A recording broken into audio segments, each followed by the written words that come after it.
Nidera Group proprietary trader Bob Steele has been touring the Australian wheat belt looking at crops as they're coming off. We talked to him this week about what he sees as the key factors affecting the global wheat market going forward. Easy, but the market's enthralled right now with the fact that the Ukraine and the Russians are basically out of wheat or won't export much more, and they were looking for places to kind of get more wheat, and Argentina and Brazil are going downhill, so wheat's making some plays.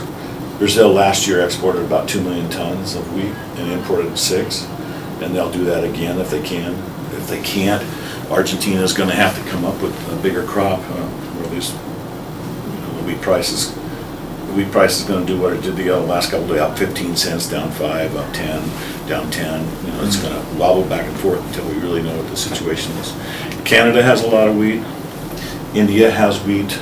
Pakistan has wheat that they hadn't had before, or in great volume.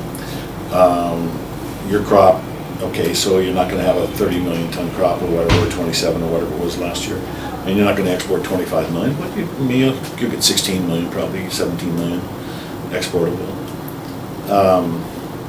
France is using no wheat almost right now. Corn is cheaper by $15 a ton. They're going to have an extra 2 or 3 million tons to export. Probably. It won't feel like that, but that's what it's going to probably be sometime along.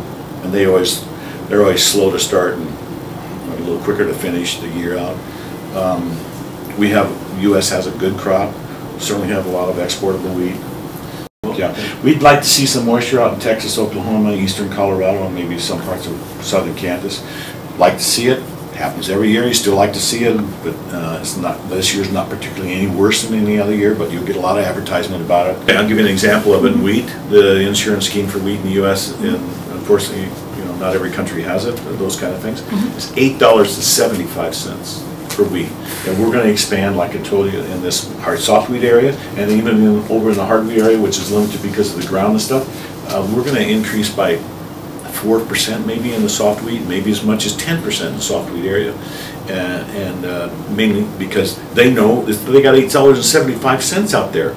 All they have. In fact, people in North Dakota will probably plant in areas they probably really shouldn't plant because of frost and so on, and they'll just plant it anyway, and they'll say, "Oh my gosh, the frost got me. Give me my $8.75."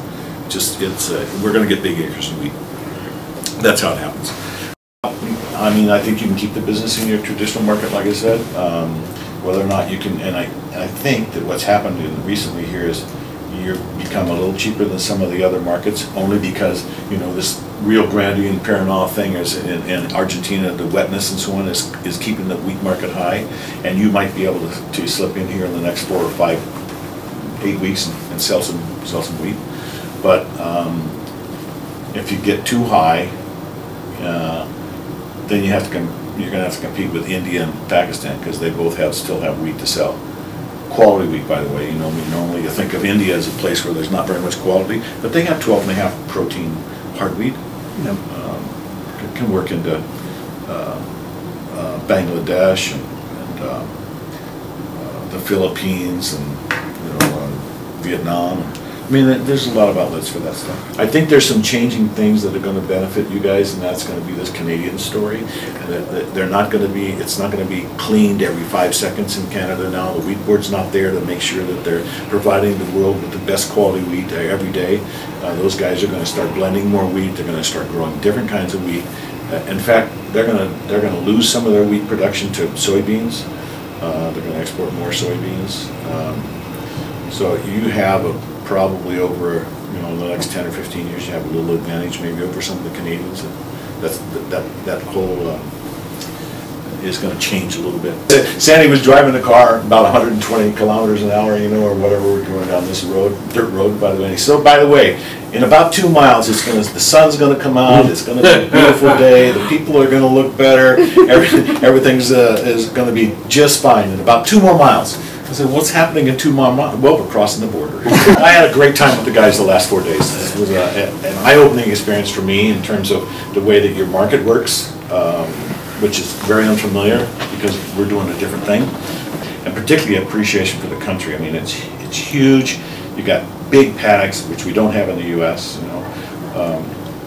It's a different thing, but it's really It's really nice to see firsthand.